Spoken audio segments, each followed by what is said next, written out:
বৃহস্পতিবার সকাল 11টা নাগাদ কোচবিহার পৌরসভার চেয়ারম্যান রবীন্দ্রনাথ ঘোষ হাজির হলেন কোচবিহার ভবানীগঞ্জ বাজারে।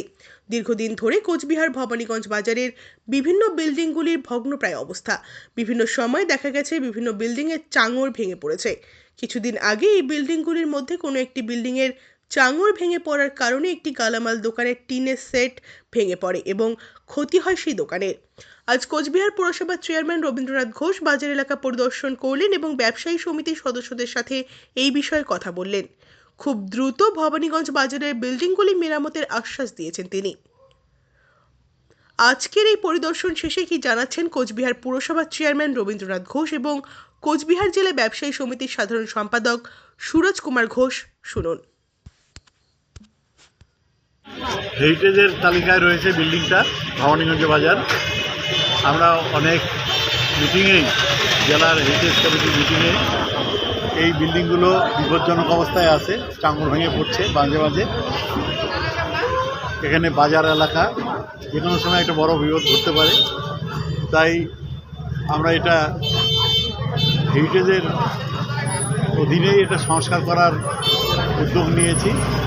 জেলা পরিষদের ইঞ্জিনিয়ার এসেছিলেন, পিডব্লিউডির ইঞ্জিনিয়ার এসেছিলেন, যৌথভাবে আমরা এখানে আছি। এখানে জয়েন্ট ভিজিট হয়ে গেল। এরপরে এস্টিমেট তৈরি হওয়ার পরে এস্টিমেটটা ভেটিং করার যত সময় লাগবে এই সময়টা দিতে হবে, তারপরেই এটা কাজটা শুরু করা সম্ভব হবে। আমরা আশা করছি যে খুব তাড়াতাড়ি, সময় নষ্ট না করে দ্রুত তার সাথে এই কাজটা কমপ্লিট হবে। এটা কমপ্লিট হয়ে গেলে তাহলে এই যে সমস্যাটা মাঝে মাঝে চাঙড় ভেঙে পড়ে অনেক পুরোনো বিল্ডিং, এই সমস্যাটা থাকবে না।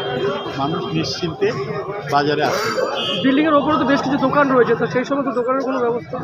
সেটা ব্যবসায়ী সমিতি আছে, তারা এই বিল্ডিং মেরামত করার জন্য যা যা করার লাগে ব্যবসায়ী সমিতি সমস্ত রকম সহযোগিতা করবে। সহযোগিতা না করলে তো করা যাবে না। যা যা সহযোগিতা লাগবে তারা আশ্বাস দিয়েছেন, সমস্ত রকম সহযোগিতা করবে।